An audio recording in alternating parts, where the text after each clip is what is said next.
Hola, ¿qué tal? Buenos días a todos desde México. Claro, si me ven en otro lugar y en otro momento, claro, no será día. No importa. Lo más interesante es que la tercera serie ha estado ya en proceso desde que inició el buscador de estrellas, ANSA, The Seeker of Stars. Pero lo que quiero comentarles el día de hoy es la segunda parte de esta historia. Para empezar, creo que en este libro se hace notar algo muy importante, muy importante. El detalle de que en ningún momento estoy hablando de personas fallecidas que habitan las estrellas.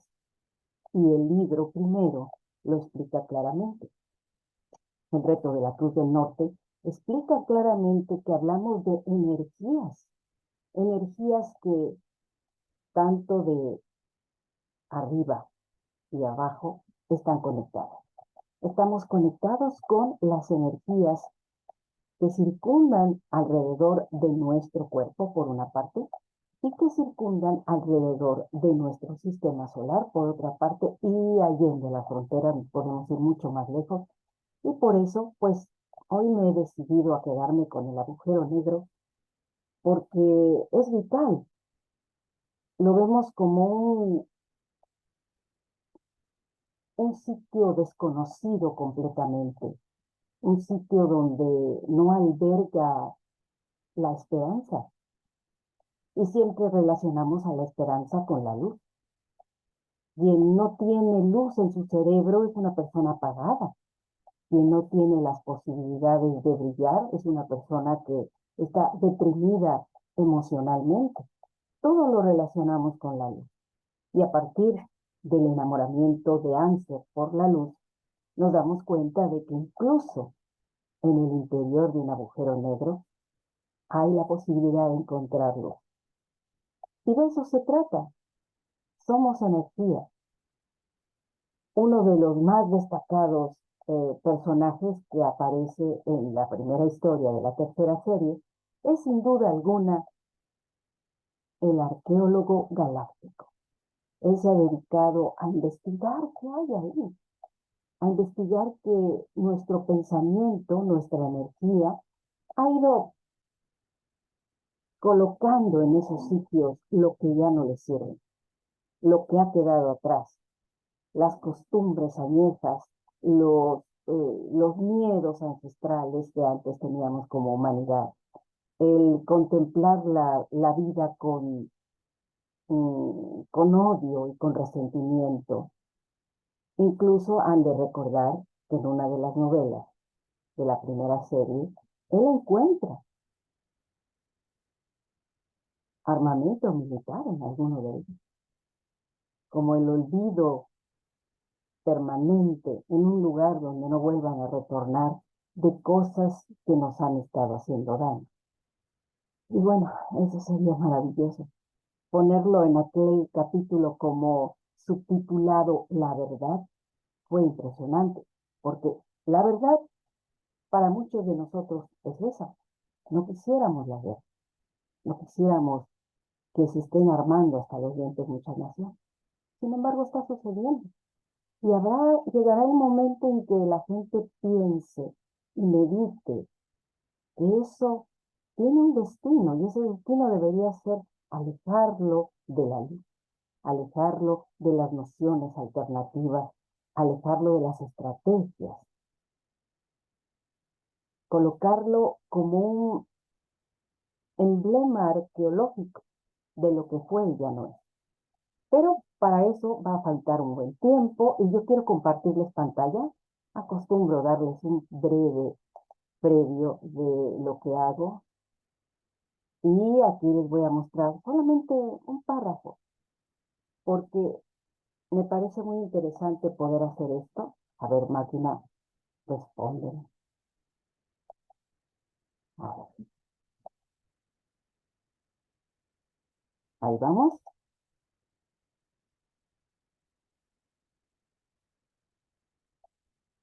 Perfecto, me voy a poner más grande. Ajá. Y voy a titular, es tentativo. Ya ven que siempre modifico los títulos conforme va desarrollándose el trabajo. Pero tentativamente entrevista con el buscador de estrellas llamado Ansar. Segundo cuaderno del desafío de la estrella del norte. Pongo llamado Ansar porque se confunde mucho. Hay quienes piensan que estoy hablando de Ansar en inglés. No, hay que ir allá y ver la estrella, la más brillante de Belpécora. Y ahí está, Ansar. Hay un terreno fértil para las conexiones, donde es conveniente derrumbar lo que ya no funciona y no permite fluir en otros aspectos de la vida.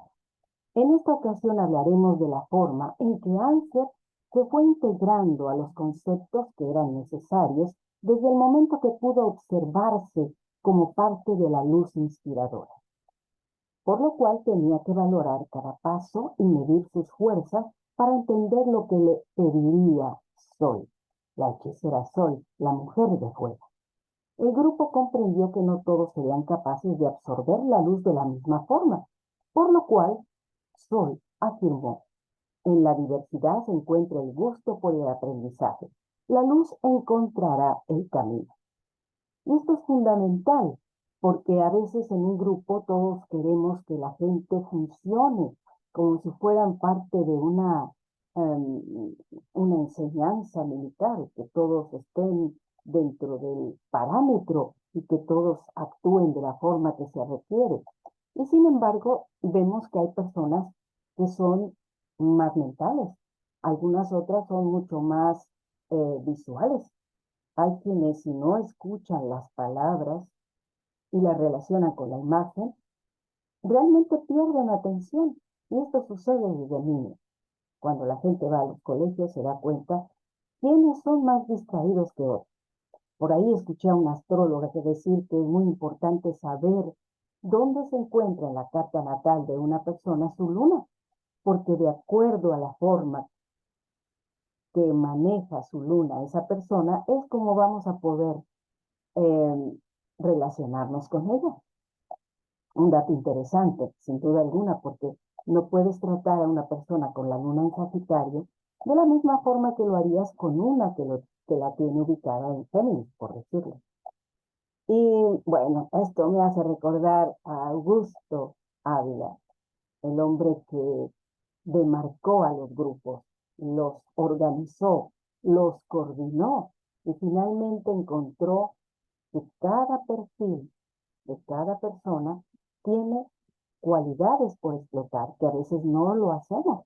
No lo hacemos porque desconocemos cómo perfilar a un sujeto y sacar de él lo mejor, considerarlo un potencial creador dentro de lo que podrían ser limitaciones para él.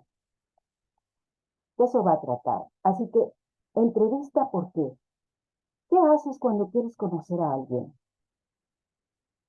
Si lo quieres conocer para que sea tu amigo, le preguntas cosas personales. Si la persona se limita a no decirlas o las esquiva, te das cuenta que no quiere ser tu amigo. Si quieres a alguien para un trabajo, le preguntas sus habilidades. Si ves que la persona no vacila al expresar sus conocimientos, te das cuenta que no es la persona ideal para ese trabajo. Y lo mismo va a ser ella. Ya nos dimos cuenta que lo está preparando. ¿Por qué? Podemos considerarlo en el blog Letras Creativas, que les invito a visitar. Precisamente ayer hablaba yo de que ella está buscando a la mano derecha alguien en quien pueda depositar toda su confianza y al mismo tiempo saber que va a haber una sinergia y una comunión con esa persona para poder emprender la tarea que tienen prevista, ¿sí?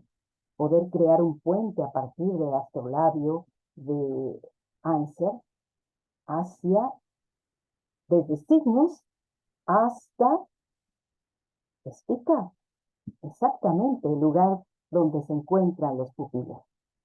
Y para eso hay que prepararse, no simplemente decir, tienes las habilidades, bueno, confiaré. No, ella lo va a probar de muchas maneras. Y de eso se trata el segundo libro. Que los quería decir. ¿Por qué? Porque es un incentivo para mí cuando se los comento, porque no puedo dejarlo a la mitad. Nunca lo hago. O sea, tengo la disciplina de escribir diariamente, pero al yo comprometerme con ustedes desde el video, estoy dando a conocer lo que estoy trabajando. Y eso me alegra, me motiva y me hace sentirme bien. Recuerden mi nombre, Ariadne Gallardo Figueroa. Esto es Letras Creativas. Por cierto, acabo de cambiar el logo porque me considero una chica yao y todas las yao tenían una pluma cerca de ellas. Así que espero que les agrade y claro, me despido. Recuerden, nos vemos en la próxima aquí en Letras Creativas.